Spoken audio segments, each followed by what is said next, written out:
자, 그럼 여러분들 이제 마지막으로 양도 및 취득 시기부터 해서 양도 속세 계산 이제 마지막 정리를 하는 시간 갖도록 하겠습니다.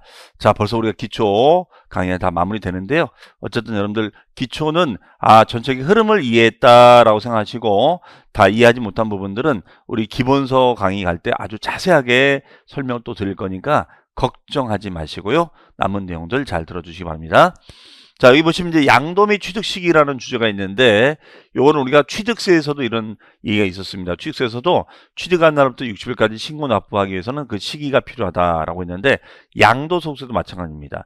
그럼 양도세에서는 시기가 어떤 의미가 있냐면, 바로 이제 보유기간을 말하는 거고, 이 보유기간에 따라서 우리가 장기 보유 특별공제라든가, 아니면 세율을 판단한다거나, 비과세 감면을 판단할 때 쓰이는 것이기 때문에 매우 중요하다. 매우 중요하다. 자, 이런 얘기 되겠습니다. 그러면은, 자, 우리 필기방울 한번 가보도록 할까요? 네. 자, 우리 필기방울 가서 보면 이런 얘기죠. 바로 이제 양도 및 취득 시기. 이름이, 아니, 교수님, 양도소득세는 양도시기라고 해야 되지 않나요? 그런데 왜 양도 및 취득 시기라고 합니까? 자, 그렇게 물어본다면, 자, 일단은 얘는 취득한 날을 알아야 됩니다. 취득한 날이 언제인지를 알아야 되고, 그 다음에 양도 시기, 처분 시기를 우리가 이제 알게 되면은 어떻게 되느냐? 이게 바로 보유 기간을 지칭하게 됩니다. 보유 기간. 그러면 보유 기간에 따라서 뭐가 달라지냐? 공제 혜택이 달라지고, 세율이 달라지고, 비과세가 달라진다. 이런 얘기가 되겠습니다. 해석이요. 자, 그러면 만약에 자, 여기 요 집이 있으면 요 집을 지어요. 그럼 집을 우리가 신축합니다. 집을 신축해요. 그 신축해서 가지고 있다가 나중에는 양도를 하는 거예요. 처분을 한다. 이런 얘기예요. 그러면 요 날짜도 알아야 되고 요 날짜도 우리가 알아야겠죠. 자, 그러면은 요 신축한 날짜를 따져보면 요 신축한 날짜는 우리가 인허가를 받고 허가를 받고 이제 내 이름은 등기를 내는 겁니다. 네. 그 다음에 이제 양도한다면 매매로 양도가 되겠죠. 매매로 양도가 돼요. 그러면 이거는 이제 어떻게 되겠습니까? 계약금 내고, 그 다음에 중도금 치르고, 중간에 돈 내고, 잔금 치르고, 등기 치릅니다. 요즘 근데 부동산 거래가 이제 안 되다 보니까, 최근에는 이제 미분양 아파트 중에, 저쪽 하나 뭐 기사에 났던 거니까, 계약금 5%만 주고, 중도금 없이 잔금 95% 하겠다. 그리고 대출 뭐 80% 90% 맞춰서 하게끔 하겠다. 지금 이렇게 파격적으로 나온 데도 있습니다. 그러면 계약금만 있으면 내가 입주가 되는 거예요. 이런 파격적인 조건들이 있는데, 그러면 당연히 이때는 자, 우리 취득세에서도 이런 언급이 있었죠. 이렇게 객관적인 날이 둘 이상이 있을 때는 둘 중에 늦은 날로 한다, 빠른 날로 한다. 자, 이제 말할 수 있다. 네, 빙고. 빠른 날이 됩니다. 빠른 날이 되는 거니까 얘는 바로 허가 날짜가 되겠죠. 허가받은 날. 바로 허가받은 날이 된다. 바로 우리가 허가받은 날이 됩니다. 바로 허가받은 날이 되겠죠. 그렇죠? 네, 허가받은 날이 된다. 그럼 이것을 우리는 사용승인이라고 얘기했었죠. 사용승인. 그 다음에 여기는 이제 잔금, 계약금하고 중도금 날짜는 아닐 거고요. 그러면 잔금 날짜 아니면 등기 날짜잖아요. 그러면 잔금 날짜로 가야 될까요? 등기 날짜로 가야 될까요? 예, 이때는 둘 중에 빠른 날이니까 빠른 날이 되는 거니까 잔금 날짜 되겠죠. 잔금 날짜 된다. 잔금 날짜가 된다. 요 날짜가 이제 되겠습니다. 그래서 요 날짜하고 요 날짜 가지고 따져주는 거예요. 네. 그 다음에 이제 두 번째는 뭐냐면 우리가 상속을 받아서 우리가 양도를 합니다. 그럼 상속을 받아서 양도하면은 돌아가신 날이 되는 거니까 상속 개시 날짜가 되겠죠. 상속 개시 날짜. 그럼 양도 날짜는 잔금 날짜가 되겠죠. 저기. 그 다음에 증여를 받아서 우리가 양도를 합니다. 그럼 이때도 증여 받은 날이 되겠죠. 증여 받은 날이 있을 거예요. 증여 받은 날이 될 것이고 이때 양도 날짜는 이 날짜가 되겠죠. 그런데 우리가 이런 얘기가 있었죠. 만약에 잔금 날짜가 있는데 잔금 날짜보다도 먼저 선등기가 올 수도 있거든요. 그럼 이때는 어떤 날짜로 가야 될까요? 그렇죠. 둘 중에 빠른 날짜니까. 그렇죠. 빙고. 바로 등기 날짜가 되는 것이 맞겠죠. 자, 이해되셨죠? 네. 이렇게 이해하시면 돼요. 그러면 이 보유기간을 굳이 이렇게까지 파악해야 하는 이유는 보유기간에 따라서 나중에 보시겠지만 세율이 달라지거든요. 세율이 달라지고 보유기한에 따라서 양도세를 안 내는 비과세 판단이 달라지고 그 다음에 공제 혜택이 달라져요. 그렇기 때문에 매우 중요한 얘기가 될 수밖에 없습니다. 네, 자 일단 이걸 생각하시고 우리 교재는 확인 체크만 하도록 하겠습니다. 자 내용 보시면요. 우리가 일반적인 거래는 어떻게 됐습니까? 자 매매일 때 양도일 때는 계약금, 중도금, 잔금 등기니까 잔금 날짜.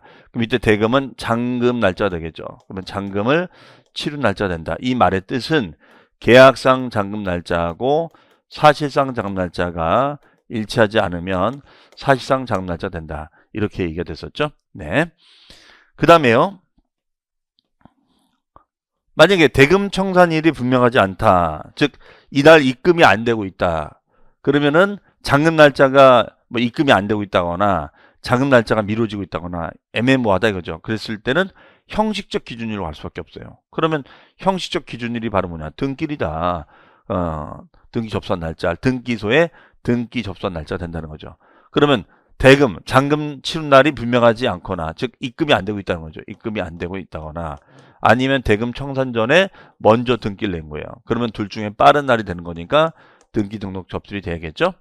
그 다음에 특수한 거래가 있습니다. 첫 번째 보시면 장기 할부 거래가 있는데 이때 장기라는 것은 1년 이상에 걸쳐서 할부로 나누어내는 거래를 말합니다. 장기 할부는 1년 이상에 걸쳐서 할부로 나누어내는 거래. 그러면 얘는 등기 접수일이 빠른지 인도일이 빠른지 사용수일이 빠른지 어떤 날짜를 선택해서 빠른 날로 간다. 자, 늦은 날이 아니라는 거 기억하시고요. 네, 그래서 이건 나중에 이제 외우실 때, 자, 인사할 때는 등으로 인사한다. 그래서 등인사 중에 빠른 날. 자, 어떤 선택할 때는 빠른 날이라는 거 꼭 기억하시기 바랍니다. 등인사 중에 빠른 날. 그 다음에 자가건설은 허가를 받으면 당연히 허가 날짜가 되는 거니까 사용 승인. 허가를 받지 않으면은 무허가 건물을 매수할 수도 있잖아요. 건물이 허가가 안 나. 그럼 등기가 안 나오겠죠. 하지만 대금이 오갔다면 얘는 우리가 그 물건을 사용할 수는 있으니까 사용 날짜가 됩니다. 네. 체크만 하시고요. 상속 증여는 당연히 언제가 되겠어요? 얘는 돌아가신 날, 그 다음에 증여 받은 날이 되겠죠. 네. 자, 요거는 뭐 안 보셔도 되겠습니다. 네. 3번 보시면 되겠어요. 네. 자, 그 다음에 이제 양도세 계산 구조. 자, 요거는 우리 자료 화면을 좀 먼저 보고 하도록 하겠습니다. 자, 여기 보시면 이제 요약을 해놨는데요. 자, 이 얘기입니다. 양도세 계산 구조. 자, 양도세 계산 구조. 그러면 양도소득세 계산 구조가 되는 건데요. 일단 양도소득세는 그러면 어떻게 계산하느냐. 일단 제일 보니까 우리가 얘는 제일 먼저 구해야 될 게 뭐예요? 양도 차익입니다. 양도 차익. 양도 차익. 양도 차익을 먼저 계산해야죠. 양도 차익이라는 게 뭘까요? 시세 차익. 그렇죠? 아파트를 분양을 받았는데 분양가는 8억인데 팔 때 되니까 10억이 됐어. 그럼 시세 차익 얼마예요? 2억.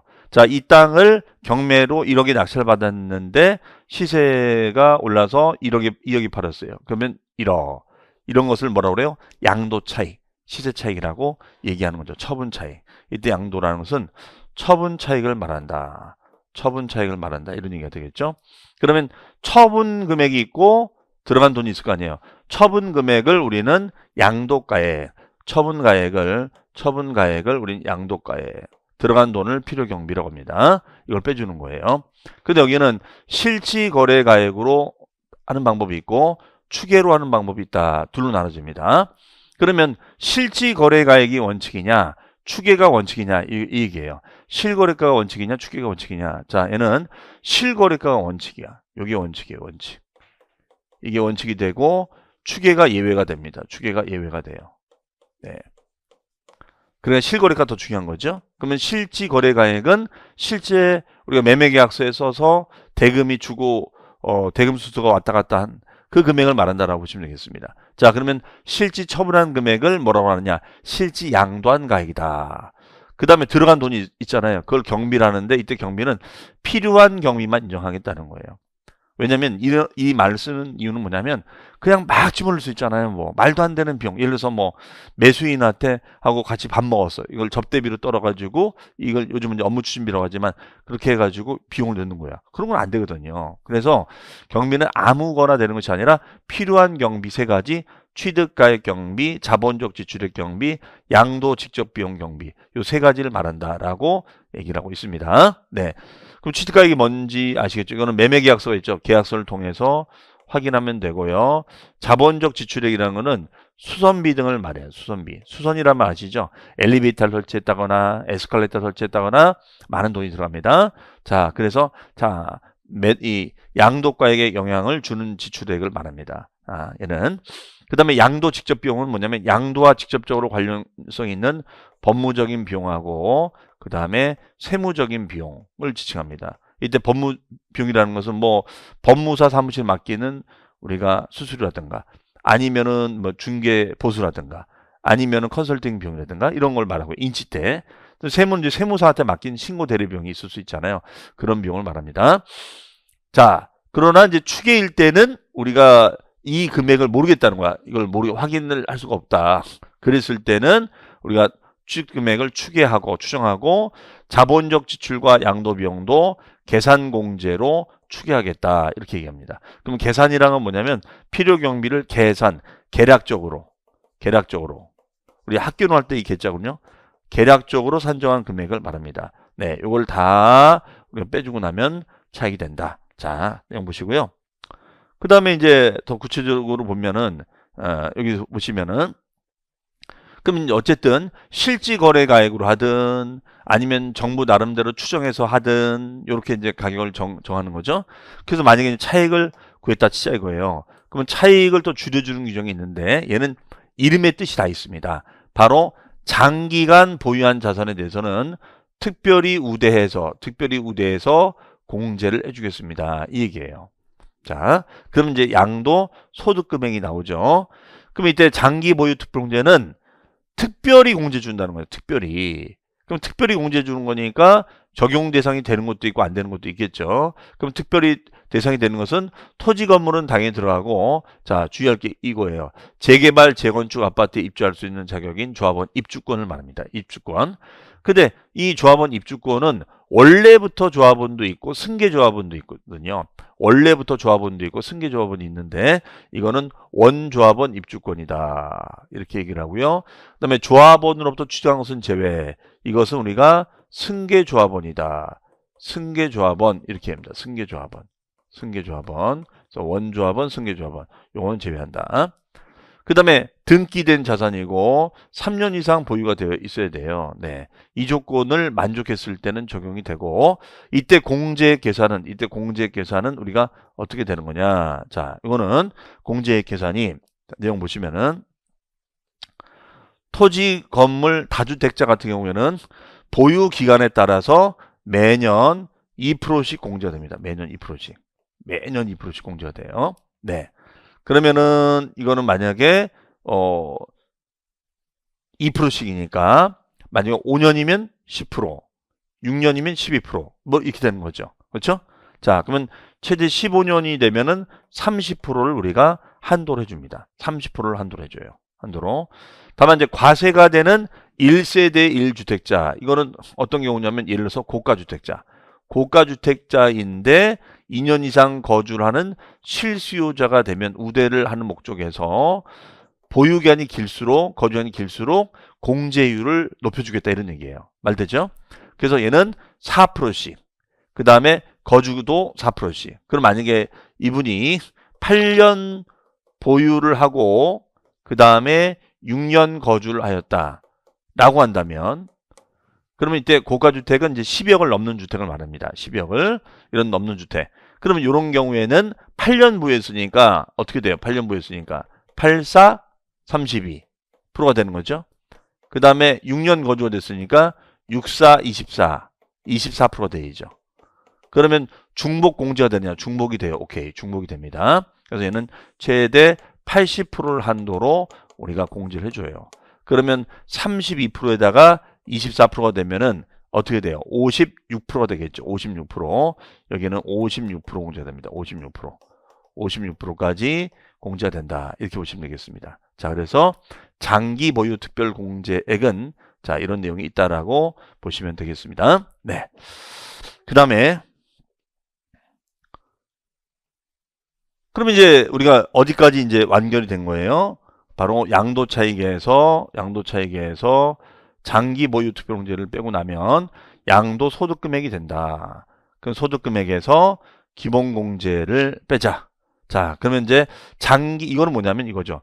여러분들 우리가 술집에 가면 앉기만 해도 기본을 깔아줍니까? 안 깔아줍니까? 기본 안주 주죠. 뭐 주죠? 네, 땅콩 준다고요? 자, 본인이 좋아하는 거 말고 뭐 팝콘도 주고 뭐 땅콩도 줄 수 있겠죠. 그러니까 앉기만 해도 기본을 깔아주잖아. 맞죠?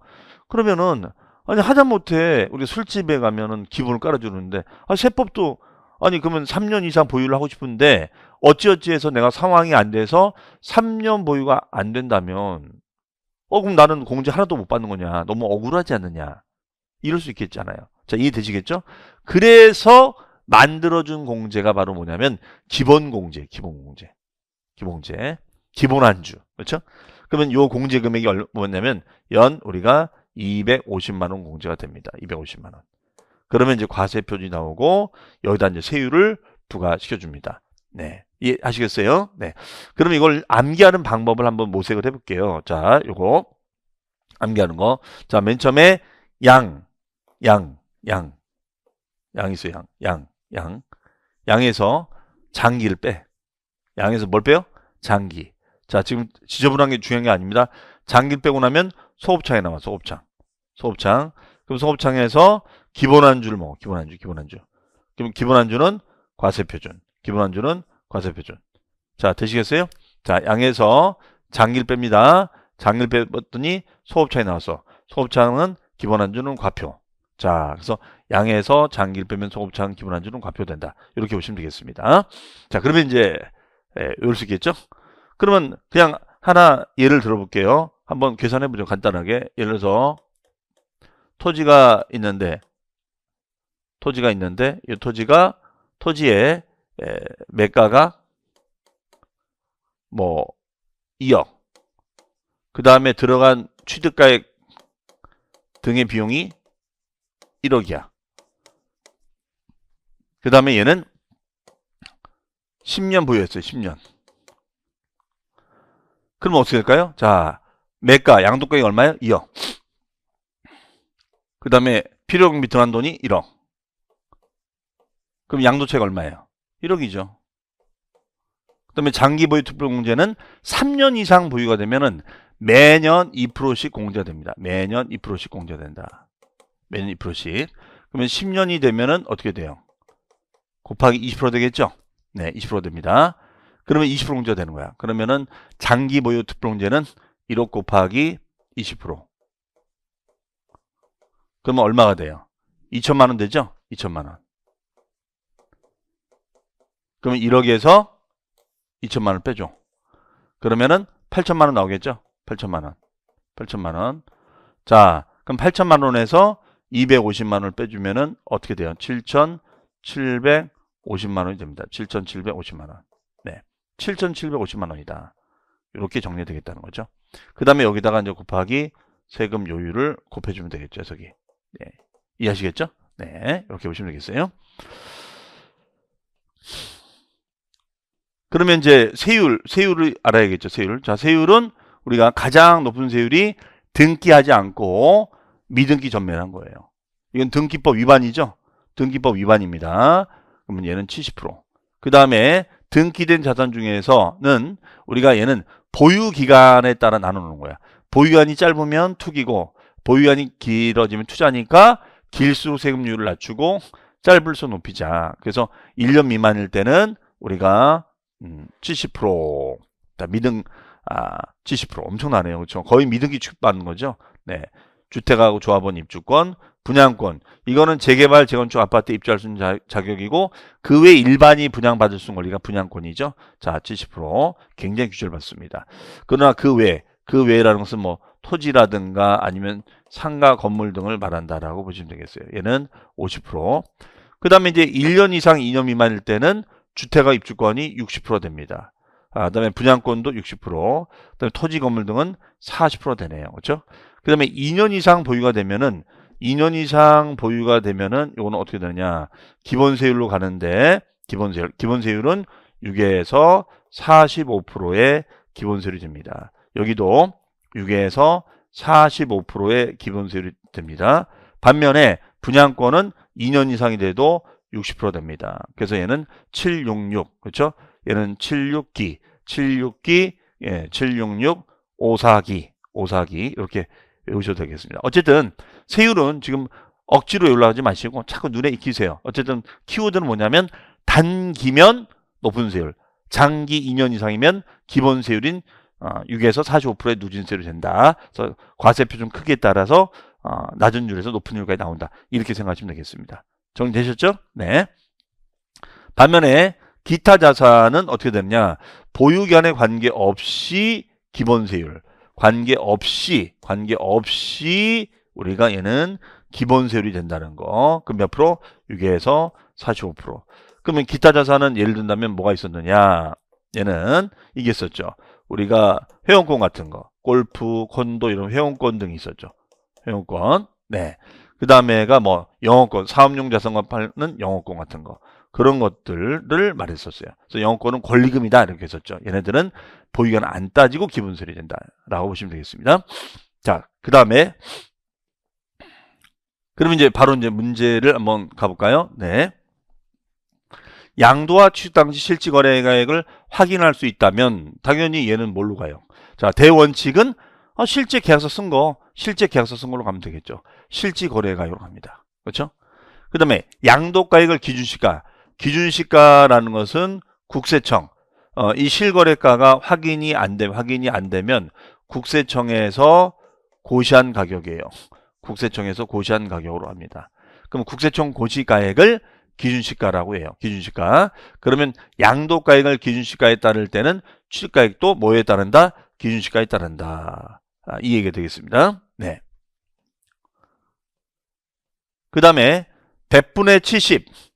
배분의 70의 세율이 적용되는 미등기 건물에 대하여서는 장기 보유 특별공제를 적용하느냐. 자, 미등기 건물이니까 장특공제가 적용이 되느냐 안 되느냐.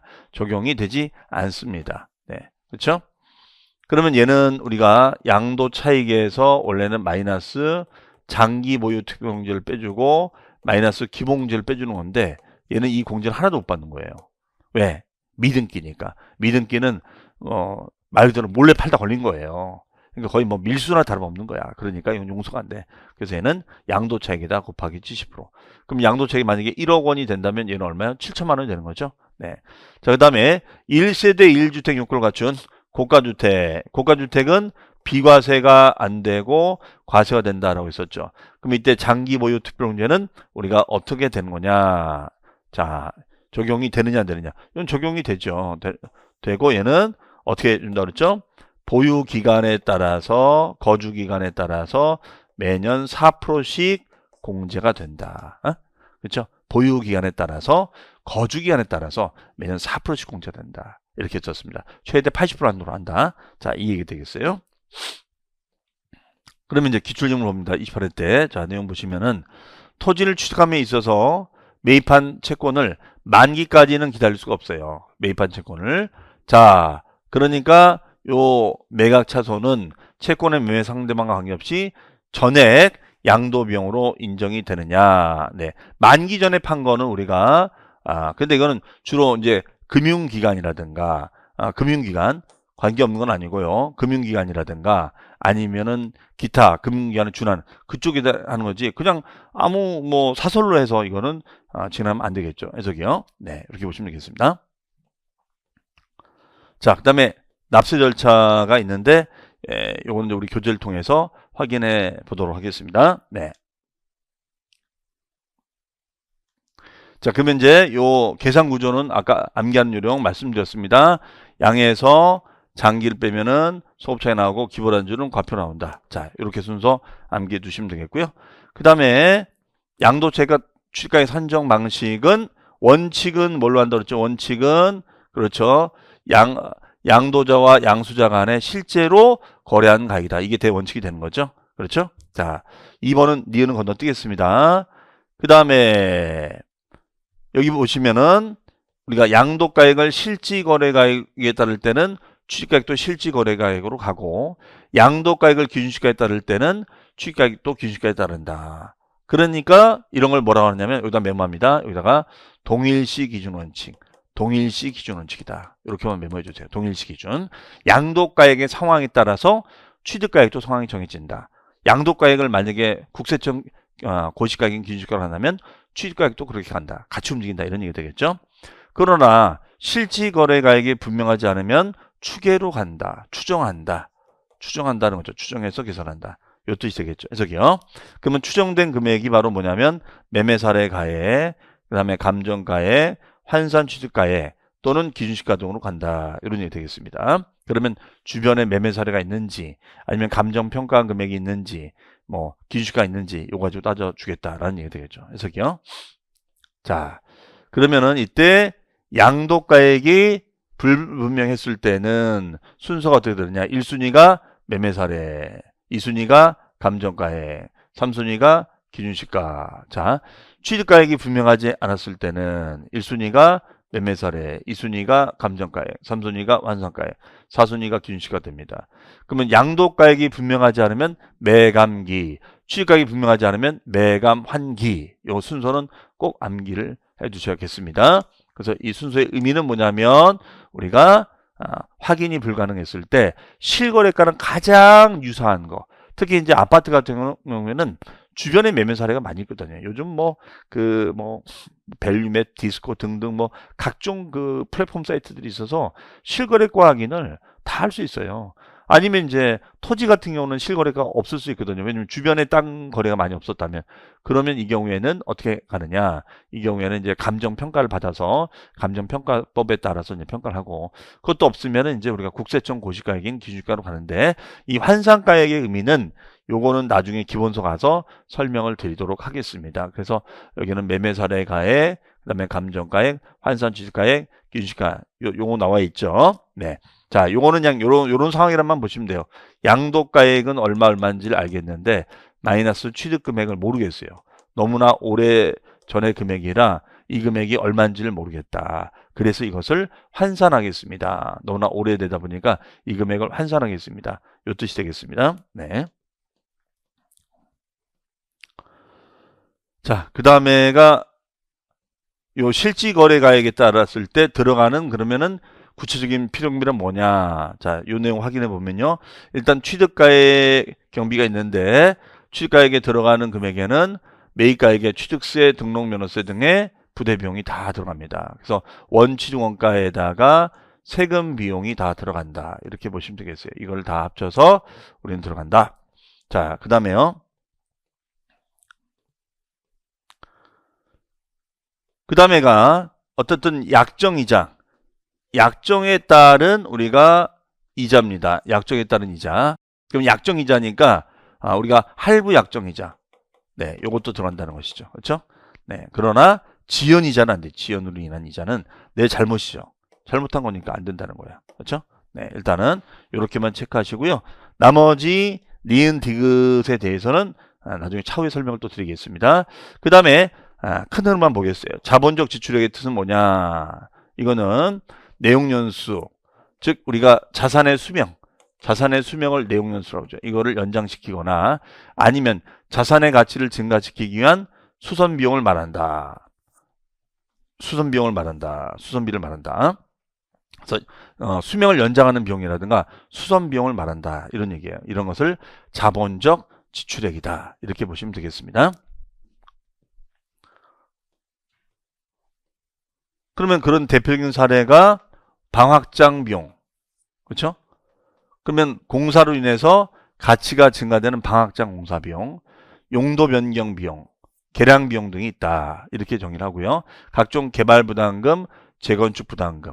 자, 이런 것들도 들어가요. 이거는 나중에 이제 여러분들 우리 재개발 재건축 시간에 이제 배울 거니까요. 주로 이제 용도 변경 같은 거, 방확장. 우리가 발코니를 확장한다고 그러잖아요. 보통은. 아니면은 엘리베이터를 설치한다거나 구건물에다가 그런 비용을 말한다라고 보시면 되겠습니다. 이 정도. 그래서 이런 공법상의 개발 행위에 따른 부담금, 공법상의 개발을 하다면 이런 각종 부담금이라는 제도가 있어요. 그러니까 결론적으로 이런 재건축하는 과정에 생기는 이익이라든가 개발 이익을 민간들만 날아가게 못하게 못 가지고 가게 하겠다 이거죠. 왜냐면은 결론적으로 기반시설을 정부가 해주는 거니까, 야, 그러면 이 재건축이든 기반시설 우리가 해주는 거잖아. 전기수 다 연결해 주는 거잖아. 그 이익 일부를 내놔. 부담금으로. 이런 얘기거든요. 자, 그 정도 보시면 되겠습니다. 그다음에 양도 직접 비용이라는 것은 양도시 직접 들어가는 비용으로서 뭐 여기엔 여러 가지가 있지만 계약서 쓰는 비용, 그 다음에 세무사 사무실을 맡긴 신고서 작성 비용, 이건 세무사 사무실에 들어가는 비용이죠. 그 다음에 공정비 인치 때 중개 보수도 여기 들어갑니다. 자, 요 정도 하나 체크해 두시고 나머지는 또 우리 기본서 강의할 때 설명을 드리도록 하겠습니다. 자, 넘어갑니다. 그 다음에 장기 보유 특별공제는 말씀드린 대로 장기 보유 자산을 특별히 우대하기 위해서 공제를 해주겠다. 자, 이런 얘기입니다. 개념을 읽어보시고요. 적용 대상 다 아까 말씀드렸어요. 별표시. 그래서 얘는 우리가 국내 소지하는 3년 이상 보유한 토지 건물 원조합원 입주권을 말한다. 그 내용이 되겠습니다. 그 다음에요. 공제액 계산. 자, 이것도 별표시. 아까 말씀드렸습니다. 보유연물 공제율은 일반적인 토지 건물은 보유연수의 2%, 매년 2%씩, 그래서 3, 2, 6%에서 최고 15년이 되면은 30%까지. 그래서 얘는 6에서 30%까지 공제가 된다. 이런 얘기죠. 자, 이해되셨죠? 그다음에 과세가 되는 1세대 1주택, 여기다 써놓습니다. 고가주택. 자, 고가주택도 공제가 되는 것인데, 아까 말씀드린 대로 보유기한별 4%, 거주기한별 4%, 중복 공제가 된다는 거 반드시 기억해 두시고요. 아까 제가 사례는 다 들려드렸으니까 생각하시면 되겠습니다. 그 내용이니까 넘어가겠습니다. 대신 얘는 우리가 3년 이상 보유가 돼야 되지만 거주도 돼 있어야 된다. 거주도 돼 있어야 된다. 2년 이상 거주. 자, 그러면은 2 곱하기 4% 되는 거니까 2, 4, 8% 되는 거죠. 그렇죠? 3, 4, 12%. 네. 자, 요것이 최소 요건이다. 거주기한별 공제는 2년 거주를 원한다는 것이죠. 그렇죠? 그 다음에 기본공제는 최소한의 공제 금액을 말합니다. 그래서 여기 보신 대로 보니까 거주자에 대해서는 각각 연 250만 원 공제를 줍니다. 250. 요 숫자만 기억하시면 되겠죠. 그리고 얘는 소득 유형별로. 그러니까 소득 유형별은 뭐냐면 서로 같은 유형끼리는 한 번만 되는데 서로 다른 자산을 팔았을 때는 각각 공제 주겠다는 거예요. 예를 들어서 요 갑이라는 사람이 토지도 가지고 있었고 그 다음에 주식도 가지고 있었다 이거예요. 그러면 토지도 가지고 있었고 주식도 가지고 있었다. 그러면 토지 자산을 처분하면 요거 250만 원 공제, 주식 자산 처분하면 250만 원 공제. 토탈 얼마가 되는 거야? 500 공제가 되겠죠. 토탈 500만 원 공제가 된다. 이렇게 보시면 되겠어요. 자, 이렇게 보시면 되겠고,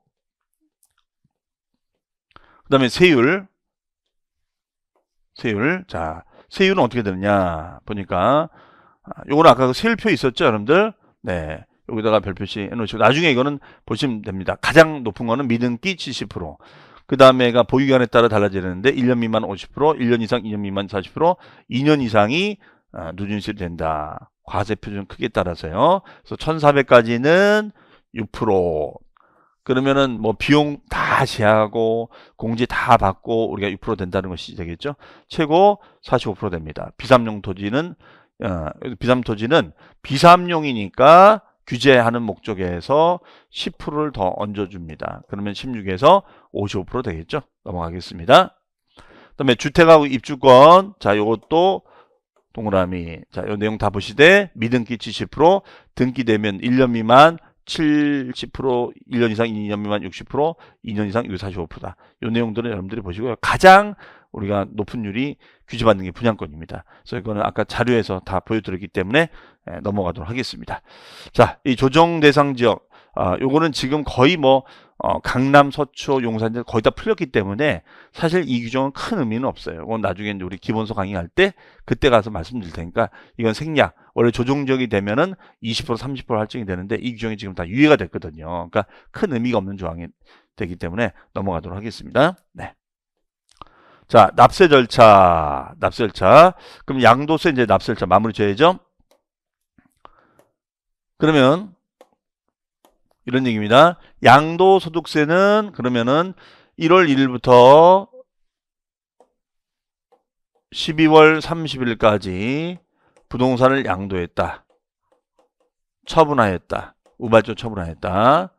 그럼 얘는 계산이 맨 처음에 양도 차익을 구한다. 양도 차익은 뭐에서 뭘 뺀다?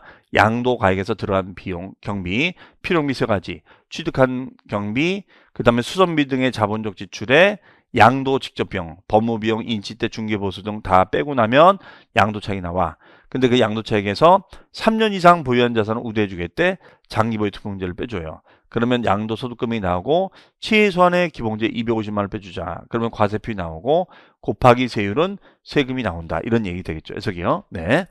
자, 그러면은 팔자마자 이제 양도세를 신고해야 됩니다. 이것을 우리는 예정신고, 예정신고라고 하고요.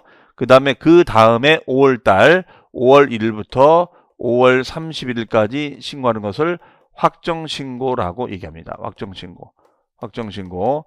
그러면 갑이라는 사람은 우리가 예정 때 신고를 했다. 그러면은 확정 때 신고하지 않아도 되고, 을이라는 사람은 예정 때 신고하지 않았다. 그러면 확정 때 신고를 하자 이거예요. 네. 그래서 이 부분에 대해서는 우리가 예정신고제도하고 확정신고제도가 있다. 이런 얘기입니다.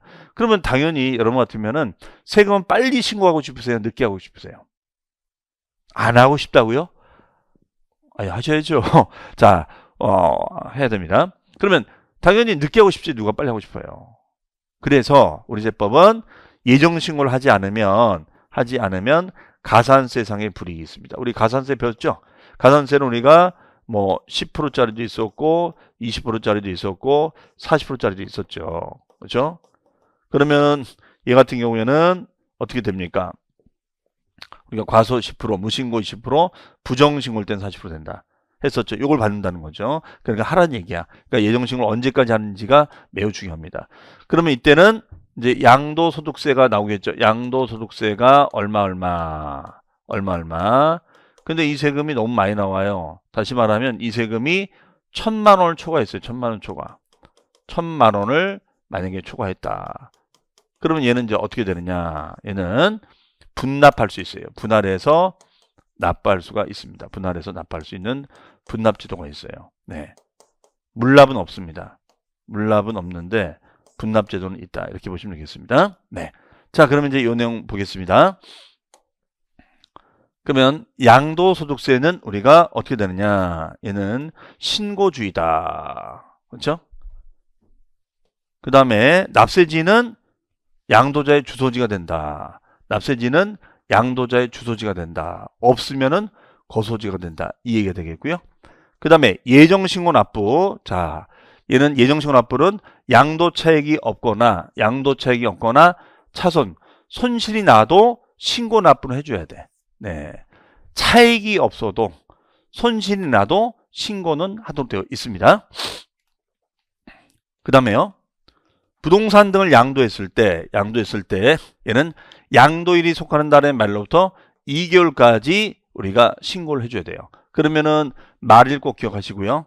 그럼 만약에 4월 10일 날 양도했다면 언제까지예요? 4월의 말일로부터 2개월이니까 6월 말까지 되겠죠. 6월 30일까지 신고를 맞춰주면 되겠죠. 네, 이 얘기가 되겠습니다. 자, 예외는 보지 마시고 원칙만 일단 보시면 되겠어요. 그러나 단 예외가 딱 한 가지. 이건 좀 알아주셔야 돼요. 부담보증이요. 자, 부담보증이요. 기억나시죠?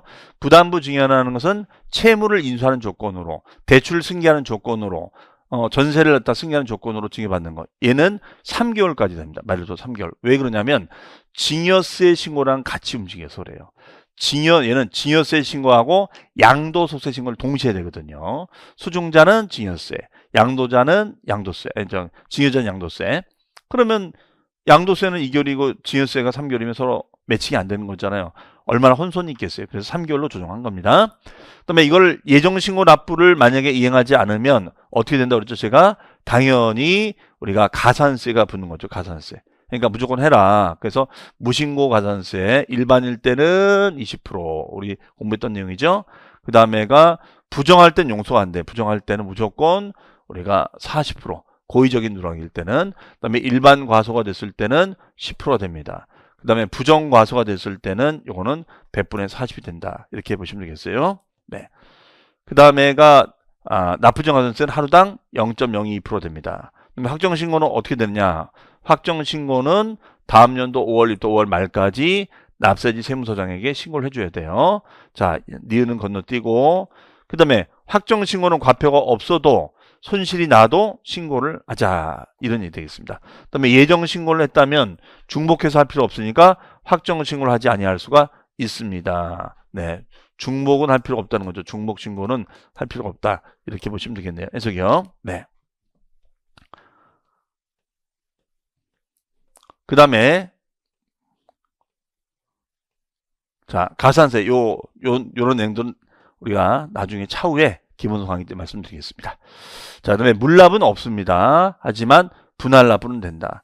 양도세가 많이 나오면 얼마 초과 예정신고, 확정신고, 납부세액이 1,000만 원을 초과하게 된다면 2개월 이내에 분할해서 납부할 수가 있습니다. 네, 2개월 이내에. 그 다음에 이제 딸려붙는 부가세가 있느냐? 딸려붙는 부가세는 자, 여기다 메모할까요? 납부시는 없어요. 납부시. 납부시는 적용하지 않는다. 감면을 받았을 때만 적용됩니다. 지독합니다. 세금을 깎아주기 위해서 쿨하게 깎아주면 되는데 세금을 감면해줘도 받겠다. 그러면 전체 세금 중에서 뭐 납부할 세금이 1,000만 원인데 50% 감면해준다. 그럼 500만 원이죠. 그럼 500만 원에 대해서 20%. 그럼 100만 원을 납부해주면 되겠죠. 그래서 감면세액의 100분의 20이 되겠습니다. 농어촌 특별세로 우리가 부과가 된다라고 보시면 되겠어요. 해석이요. 네, 이게 부가세다. 라고 보시면 되겠어요. 여기 부가세다 라고 보시면 되겠습니다. 자, 그러면 이제 정리 다 끝났습니다. 이렇게 해서 우리 기초 강의 내용을 다 이제 마쳤는데요. 어쨌든 우리 기초 강의는 그냥 부동산 세법의 전반적인 흐름이 어떻게 되는 건지를 알아보는 데 포커스가 있었습니다. 물론 세세한 부분들을 그리고 또 처음 들어서 어떻게 다 알 수 있겠습니까? 말씀드렸다시피 어쨌든 놓친 부분들은 이해가 안 되는 부분들은 기본서 때는 우리가 자세히 강의할 거니까 또 그때 이해를 해 주셨으면 좋겠습니다. 자, 어쨌든 우리 기초인문 강의 듣느라고 너무 고생하셨고요. 조금 늦게 시작하셨다 하더라도 기초인문 강의를 좀 듣고서 기본 강의를 들으시면 좀 더 도움이 되지 않을까 싶습니다. 자, 여러분들 고생 많으셨고요. 저는 기본 강의 때 또 뵙겠습니다. 자, 한 주간도 화이팅 하시기 바랍니다. 감사합니다.